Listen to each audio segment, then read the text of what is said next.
सागर की ग्राम पंचायत पामाखेड़ी के सरपंच पति पर उपयंत्री ने मारपीट और आंखों में मिर्ची पाउडर डालने का आरोप लगाया। मामले में उपयंत्री ने सरपंच पति के खिलाफ मकरोनिया थाने में शिकायत दर्ज कराई है। साथ ही गुरुवार को Madhya Pradesh diploma engineers association के साथ कलेक्टर कार्यालय पहुंचकर सरपंच पति के खिलाफ कार्रवाई की मांग को लेकर ज्ञापन सौंपा है। उन्होंने कहा है कि पामाखेड़ी गांव में बन रहा स्टाफ डैम नियमानुसार नहीं बनाया जा रहा, उसका कार्य निरस्त किया जाए। वहीं मारपीट करने वाले सरपंच पति को जल्द गिरफ्तार किया जाए। उपयंत्री जयसवाल नायक ने बताया कि बुधवार की दोपहर जनपद पंचायत सागर अपने सेक्टर की ग्राम पंचायत पामाखेड़ी में पुलिया कम स्टाफ डैम के कार्य का निरीक्षण करने गया था, जहां पर सरपंच प्रीति राव के पति राजाराम शर्मा मिले। उन्होंने गाली गलौज शुरू कर दी। कार्यस्थल पर निरीक्षण करने के दौरान पत्थर उठाकर मारने के लिए दौड़े। उन्होंने धमकी देते हुए कहा कि आगे से पंचायत में आए तो जान से मार दूंगा। विवाद होते देख रोजगार सहायक पवन नायक के साथ बाइक से वापस सागर के लिए निकल आया। इसी बीच सरपंच पति पीछे से आया और रास्ते में रोका, आंखों में मिर्ची का पाउडर डाल दिया। मारपीट के मामले में मकरोनिया थाने पहुंचकर सरपंच पति राजाराम शर्मा के खिलाफ शिकायत पर पुलिस ने मामला दर्ज कर जांच में लिया। वहीं मामले में ज्ञापन सौंपने पहुंचे Madhya Pradesh diploma engineers association के जिला अध्यक्ष अभिलाष राय ने कहा कि पामाखेड़ी में निर्माणाधीन पुलिया कम स्टाफ डैम का कार्य उपयंत्री के तकनीकी निर्देशों के अनुसार नहीं किया गया है। उक्त कार्य को निरस्त किया जाए। उपयंत्री के दौरान साथ मारपीट और आंखों में मिर्ची डालने के मामले के आरोपी सरपंच पति राजाराम शर्मा की जल्द गिरफ्तारी की जाए। गिरफ्तारी नहीं होने पर 1 जुलाई से उपयंत्री अनिश्चितकालीन हड़ताल पर जाएंगे। मेरे संग कल पामाखेड़ी पंचायत में, चूँकि वहाँ मैं उपयंत्री हूँ जयसवाल नायक, चूँकि मैं कल पामाखेड़ी पंचायत गया था, वहाँ निर्माणाधीन पुलिया का कार्य चल रहा है। मैं उस कार्य की मापदंड के अनुसार कार्य करवाने के लिए मिस्त्री को समझाइश दे रहा था। उसी समय वहाँ राजाराम राव पामाखेड़ी का आया और मुझे खूब गाली देने लगा कि मैं आपके संग काम नहीं करूँगा, आप मेरा किसी प्रकार का काम नहीं करना, ना आप मेरा मूल्यांकन करना। जबकि मैं वो किया गया कार्य है उसका नाप लेने लिया था कि मूल्यांकन भी कर दूं, लेकिन उसने मना कर दिया कि तुम 100 रुपये का भी मूल्यांकन मेरे पास मत करना। तो मैंने कहा ठीक है भैया, आप नहीं करो, कोई बात नहीं। फिर इसके बाद उसने माँ बेटी की इतनी गाली दिया, मैं कैसे भी समझा के कैसे भी उस जगह से निकल कर रोजगार सहायक पवन नायक के संग आने लगा। कौन है ये राजाराम राव? राजाराम पामाखेड़ी का ही व्यक्ति है जो वहाँ के कामों को सरपंच प्रतिनिधि है, जो काम देखता है। फिर क्या हुआ? ठीक है सर। फिर इसके बाद उस स्थल से मैं निकल गया जहाँ से झगड़ा हुआ पामाखेड़ी से, तो करीबन लिथोरा हाट चौराहा है, उससे भी थोड़ा सा आगे फायरिंग रेंज पे आया और वो हमारा पीछा करते करते आया और फिर रोका हमको अटैक करके, और मेरे को ऐसा गले विले में ऐसा करने लगा तो मैं संभला। इसके बाद उसने 2 मिर्ची के पाउडर निकाले, पहले मेरी एक आंख में मारा, फिर इसके बाद दूसरी फिर मिर्ची का पाउडर निकाला और दूसरी आंख में फिर मारा साहब, और जिसके कारण मेरे को कुछ नहीं दिखने लगा और मेरी आंख में बहुत जलन होने लगा, ताकि मैं देखने में असमर्थ हुआ। इसके बाद आप क्या चाह रहे हैं? मैं ये चाह रहा हूँ कि इस घटना की, जिसने मेरे संग ये घटना किया है, मारपीट की या मिर्ची डाला है, उसको कड़ी से कड़ी सजा दी जाए। सागर जिले के राहतगढ़ से एक कोटवार मुआवजे की मांग को लेकर अपने 2 साथियों के साथ पैदल दिल्ली रवाना हो गया, जहां पर ये लोग महामहिम राष्ट्रपति और प्रधानमंत्री से मुआवजा दिलाए जाने की गुहार लगाएंगे। ये लोग बीना बांध बहुउद्देशीय परियोजना के तहत बने मड़िया डैम में डूब प्रभावित गावरी गांव के निवासी हैं। किसान बाबूलाल कोरी गावरी गांव का कोटवार है। उसे अपने परिवार के जीवन यापन के लिए लगभग 10 एकड़ सेवा भूमि सरकार से मिली थी, पर यह भूमि डूब क्षेत्र में आने के कारण अधिग्रहण कर ली गई। अधिग्रहित की गई जमीन पर लाखों रुपए का बैंकों का कर्ज भी है। मुआवजे के लिए कोटवार ने आवेदन लगाए पर कोई सुनवाई नहीं हुई। हमारी समस्या है कि सर ग्राम गावरी के ग्राम कोटवार हैं और हम दिल्ली ऐसा जा रहे हैं कि हमें मुआवजा नहीं मिलो। मुआवजा ग्राम गावरी के ग्राम कोटवार हैं, जमीन है कि 10 एकड़ 27 आरे मड़िया डैम में डूब में चली गई। अब वो को मुआवजा दे नहीं रहे, तो हमने आप कोटवार हो, आप मुआवजा एक हो के हमारे लोन भी निकली, वो केसीसी बनी है सेंट्रल बैंक में, और सोसाइटी बैंक से खाद बीज लाए हैं, और सोसाइटी बैंक से 50,000 रुपये जो बोल रहे हैं नगद। सब बताएं, सब लिखो है, नकल पे सब चढ़ो है कि कह लगे कछ नहीं हुई, तुम्हें भरने पर है, तुमने नकारे। अब एक के बाद में फिर हम मड़िया डैम में जमीन गई चली गई, सो फिर हमने आवेदन दिए, आवेदन में नहीं सुनाया भाई, सो कह लगे कहूँ मिलो है। मैंने कि सर हम ढूंढ रहे हैं कहूँ मिलो जैसो, फिर हमें मुआवजा, फिर हमें जिला बैतूल में एक फाइल में लगे, बाले आने के दई, सो कह लगे अब कछ नहीं हो सके। सो हमने कलेक्टर साहब को भी दी और मंत्री जी को भी दी और SDM साहब को भी दी, तो कछ नहीं मिलो। और फिर तहसीलदार साहब को गए हम कि साहब हमारी तनख्वाह मनख्वाह को, सो दो आवेदन तहसीलदार साहब को दे रहे, तनख्वाह 400 रुपये मिला था, तनख्वाह जो जमीन नहीं है उनको 8,000 मिल रहा है, तो तनख्वाह की भी सुनाई नहीं है, 2 साल हो गए। अब तनख्वाह नहीं मिल रही तो हम क्या करें, हम दिल्ली को चल रहा हो कि अब भाई कहूँ तो हमें न्याय मिल है। अब प्रधानमंत्री जी के जा रहे हैं, तो उनसे निवेदन करें कि हमें जमीन को मुआवजा दिलाओ जाए, हमारी लोन है जो हम कहाँ से भरें, जैसे तनख्वाह ही दिल लगे तो हम कहाँ से भर सकत बा लोन। आप 700-800 किलोमीटर का सफर करेंगे, खाने वाने की व्यवस्था कुछ नहीं है, भीख मांगते चले जाएंगे। और हमारी एक विनती और है सर कि हमारे घरे बूढ़ी माँ है, वो की जिम्मेदारी SDM साहब और सिंचाई विभाग की रही।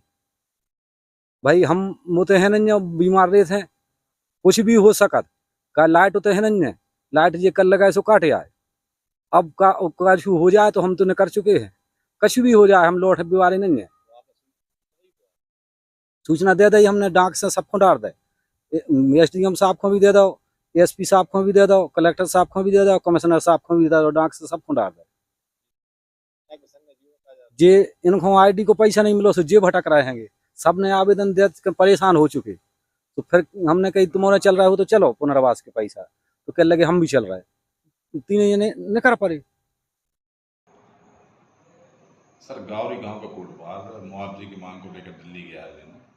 उसका कहना है कि मेरी जो सरकारी ज़मीन थी, जो सेवा भूमि, वो डूब में चली गई बांध के उसमें, और उसको मुआवजा नहीं मिला है।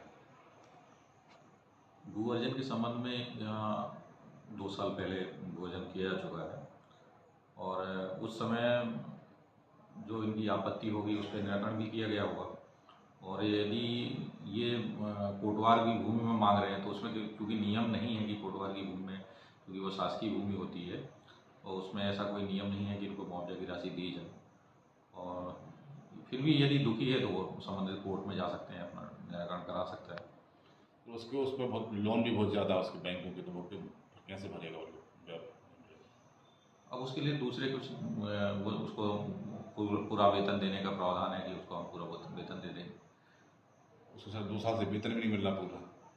उसने आवेदन नहीं दिया, वो दूसरे चीज़ की मांग कर रहा है, उसको आवेदन देना चाहिए था, आवेदन नहीं दिया। सर कुछ 2 लोग और हैं जिनको पुनर्विस्थापन का मुआवजा नहीं मिला। अब उनकी जानकारी नहीं है कौन लोग हैं वो, और उनका क्या मैटर है। यदि उन्होंने आपत्ति दी होगी उस समय तो उनकी आपत्ति का निराकरण किया गया होगा। फिर भी यदि दुखी हैं तो कोर्ट में जाकर के उसका अपना निराकरण के लिए अपना आवेदन दे सकते हैं। कोर्ट का जैसा निराकरण होगा उसके आधार पर उनको भुगतान की कार्रवाई की जाएगी।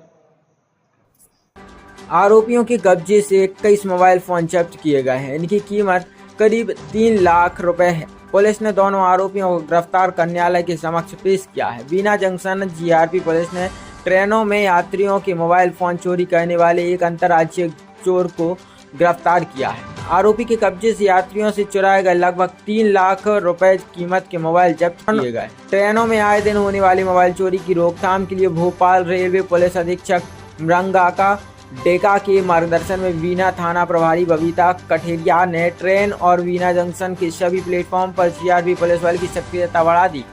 साथ ही सादर चोरों को पकड़ने के लिए मुखबिरों को भी सक्रिय किया गया था। इसके फलस्वरूप थाना GRP बीना ने उत्तर प्रदेश और मध्य प्रदेश की ट्रेनों में चोरी करने वाले एक आरोपी सतवान यादव ग्राम जखलौन जिला ललितपुर उत्तर प्रदेश को गिरफ्तार किया है। साथ ही चोरी के मोबाइल फोन खरीदने वाले एक आरोपी संदीप और पप्पू यादव निवासी सुभाष वार्ड बीना को गिरफ्तार किया। इन आरोपियों के कब्जे से 21 मोबाइल फोन जब्त किए गए हैं। इनकी कीमत करीब 3 लाख रुपए। पुलिस ने दोनों आरोपियों को गिरफ्तार कर न्यायालय के समक्ष पेश किया। अभी बीना रेलवे स्टेशन पर विगत 10-15 दिन से लगातार यात्रियों के मोबाइल चोरी की घटनाएं हो रही थी तो श्रीमान पुलिस अधीक्षक महोदय रेल भोपाल श्री मृग्या डेका एवं उप पुलिस अधीक्षक महोदय बिट्टू शर्मा के मार्गदर्शन में हमारे थाना प्रभारी श्री मैडम टीआई मैडम एवं आरपीएफ स्टाफ की एक संयुक्त टीम के द्वारा रेलवे स्टेशन बीना पर सघन चेकिंग की जा रही थी। कल दिनांक 26/6/2024 को चेकिंग के दौरान एक संदिग्ध व्यक्ति 3 मोबाइल लिए मिला। पूछताछ पर उसने रेलवे स्टेशन बीना में ट्रेनों के यात्रियों के मोबाइल चोरी करना स्वीकार किया। थाने ले जाकर पूछताछ की गई, जिसमें अन्य 18 मोबाइल चोरी करना स्वीकार किया, जिनमें 9 मोबाइल बीना में एक दुकानदार मोबाइल की दुकानदार को बेचना बताया एवं 9 मोबाइल अपने घर में रखे होना बताया। आरोपी से पूछताछ कर गिरफ्तारी कर दुकानदार को भी आरोपी बनाया गया है और सभी मोबाइल जब्त किए गए हैं। सभी मोबाइल 21 मोबाइल की कीमत करीब 3,10,000 रुपये है। भारतीय किसान जनशक्ति यूनियन ने कलेक्ट्रेट कार्यालय पहुंचकर सिटी मजिस्ट्रेट को ज्ञापन सौंपा। दरअसल गुरुवार को बड़ी संख्या में जिले भर के किसान कलेक्ट्रेट कार्यालय पहुंचे, जहां उन्होंने विद्युत विभाग द्वारा किसानों को ठगने का आरोप लगाते हुए मुख्यमंत्री के नाम सिटी मजिस्ट्रेट को एक ज्ञापन सौंपा। किसान जनशक्ति यूनियन के अध्यक्ष संदीप ठाकुर का कहना है कि विद्युत विभाग द्वारा जो ट्रांसफार्मर लगाए जाते हैं उनकी कीमत तकरीबन 35,000 रुपये, जबकि विद्युत विभाग किसानों से उसकी कीमत 2,38,000 रुपये जमा कराता, जिसमें 50% सरकार का अनुदान रहता है। इसलिए विद्युत विभाग केवल किसानों को ही नहीं बल्कि सरकार को भी ठग रहा है। इसलिए सरकार तुरंत इस मामले में संज्ञान लेकर विद्युत विभाग पर कार्रवाई करे। सर, आज ज्ञापन देने आए थे। विद्युत मंडल में जो भ्रष्टाचार चल रहा है, मुख्यमंत्री कृषक मित्र योजना में 2,38,000 किसानों से वसूले जा रहे हैं, जिसमें 50% सरकार अनुदान देती है। उसकी बाजार कीमत ट्रांसफार्मर की ओनली 35,000 है। 2 खंभे लगाते हैं, उसकी कीमत 10,000 और जो सर्विस चार्ज वगैरह हो मुश्किल से 50-60 हज़ार रुपये का खर्च है। और ये चपत दे रहे हैं, किस तरीके से एस्टीमेट बना रहे हैं, क्या कर रहे हैं, और कृषक को 2,38,000 से भी ज़्यादा में पड़ रहा है। और पूरे मध्य प्रदेश का ये मामला है। पूरे मध्य प्रदेश में लगातार ऐसा हो रहा है और पूरे मध्य प्रदेश के किसान अपने आप को ठगा महसूस कर रहे हैं। इसको लेकर आपने अभी तक कहाँ शिकायत की? पहली बार आए हैं, अभी मामला सामने आया है। चूँकि हमारे गांव में हुआ, तब हमें मालूम पड़ा तो उसमें विस्तृत जानकारी हमने ली। तो जी भाई, अभी ये सिटी मजिस्ट्रेट से आप लोगों की क्या कहा? कुछ नहीं, पहले ज्ञापन देने आए तो कहीं 1 नंबर नहीं 2 नंबर पे जाओ, तो 2 नंबर पे हम लोग तकरीबन आध घंटे बैठे रहे शांति से, फिर भी किसी ने बात नहीं सुनी। फिर हम लोग 1 नंबर पे आए तो यहाँ कह रहे हैं कि चिल्लाओ मत। अब किसान के घरे पे लात तो तुम्हारे बिजली विभाग वाले रखे हैं, निचोड़े दे रहे हैं वकीला ने, फिर भी किसान चिल्लाए ना। तो किसान अपनी व्यथा अगर अपने अधिकारी को नहीं सुनाएगा तो किसको सुनाएगा? हमारे अधिकारी को हम अपनी व्यथा सुनाने आए थे कि किस तरीके से हमको लूटा जा रहा है, फिर भी अधिकारियों द्वारा ये रवैया ठीक नहीं है। क्या चाहे? यही चाहते हैं कि इसका उच्च स्तर पर संज्ञान लिया जाए, क्योंकि पूरे मध्य प्रदेश के किसान ठगे जा रहे हैं इसमें, और इसमें सरकार को भी घाटा है और किसानों को भी घाटा है। किसान की जेब कट रही है सो कट रही है। हमारा सरकारी खजाना विद्युत मंडल अवैध रूप से उसको खाली करने का प्रयास कर रहा है। हमारी सरकार अच्छी सरकार है, अच्छी योजनाएं लाती है, लेकिन विद्युत मंडल भ्रष्टाचार करके किसानों को तो ठग रहा है, साथ साथ सरकार को भी ठगने का काम किया जा रहा है। मंडल के अधिकारियों से बात की? नहीं साहब, इसमें हम लोग, मैं संदीप ठाकुर, भारतीय किसान श्रमिक जनशक्ति यूनियन प्रदेश अध्यक्ष। भाई, आप क्या मामला लेके आए थे? यहाँ जो मुख्यमंत्री कृषक मित्र योजना लागू की गई थी पूर्व मुख्यमंत्री शिवराज सिंह चौहान द्वारा, उसमें 50% सब्सिडी के साथ ट्रांसफार्मर किसानों को उपलब्ध कराना था। लेकिन जो बाजार मूल्य में ट्रांसफार्मर की कीमत या कुल लागत आती है, चाहे उसके साथ स्ट्रक्चर बना हो या पोल लगे या उसमें तार बाहर, उसका सिर्फ कुल लागत का 5% चार्ज लगता है। 50,000 का 5% लगेगा, 1 लाख का होगा तो 1 लाख का 5%। लेकिन अभी तरीके से इसकी जो डिमांड जारी की जा रही है अधिकारियों द्वारा सोने जो तरीके से, जिससे किसान को ऑनलाइन डिमांड भी भरी जा रही है, क्योंकि इसमें किसान को समझ नहीं आएगा। जो एक किसान है कि 1,09,000 रुपये किसान से ली गई, 2,18,000 रुपये की डिमांड सब्सिडी के साथ। इसमें किसान के लिए 1,19,000 से अधिक का घाटा हो रहा है। किसान साहब? हाँ, किसान है ना। हमारे कैसे साथ मालूम आप कौन है? हमारे पास डाटा है वहाँ का, जिन लोगों की डिमांड जारी हुई है, 21 आधार पर डिमांड जारी हुई। मैं अधिकारियों से जानना चाहता हूँ कि मैं भी विभाग में कार्यरत हूँ, आउटसोर्स कर्मचारी के रूप में। बिजली विभाग में हाँ, कार्यरत बिजली हैं। विभाग में हम कार्यरत हैं वहीं पे सियोरा में। तो हमें जानना चाहते हैं अधिकारियों ने किस आधार पे, किस बेस पे इन्होंने जो डिमांड जारी की है। आपने अधिकारियों से नहीं पूछा ये? नहीं पूछा उनसे। कौन अधिकारी है? अधिकारियों से हमने जब इस बारे में मामला पूछा, जब ये आवेदन हो रहे थे, आवेदन किसान स्वयं कर सकते थे, लेकिन किसानों को जानकारी ना होने के कारण वो आए ऑफिस कार्यालय में आके उन्होंने आवेदन करो। आवेदन के नाम पर जब उनके ना तो नंबर चढ़ा गए, आप इस बात से समझ सकते हैं किसी भी आवेदनकर्ता के नाम उस पर मैसेज भी नहीं गया, उसके पहले ही से उनके नंबर गलत डाले गए ताकि उनको जानकारी ना मिले किस आधार पर डिमांड जारी हो रही है। कौन अधिकारी है भाई ये? एक मुख्य अधिकारी बनाते हैं, नीचे निचले अधिकारी कोई नहीं बनाता। नाम क्या है मुख्य अधिकारी का? मुख्य अभियंता लोग होंगे या जबलपुर से बनती है डिमांड, यहाँ से नहीं बनती। उसमें अधिकारी एक का नाम नहीं, इसमें विभाग पूरा सुनिश्चित तरीके से डिमांड बना रहा है। क्या नाम है आपका? आकाश पांडे। कहाँ किसान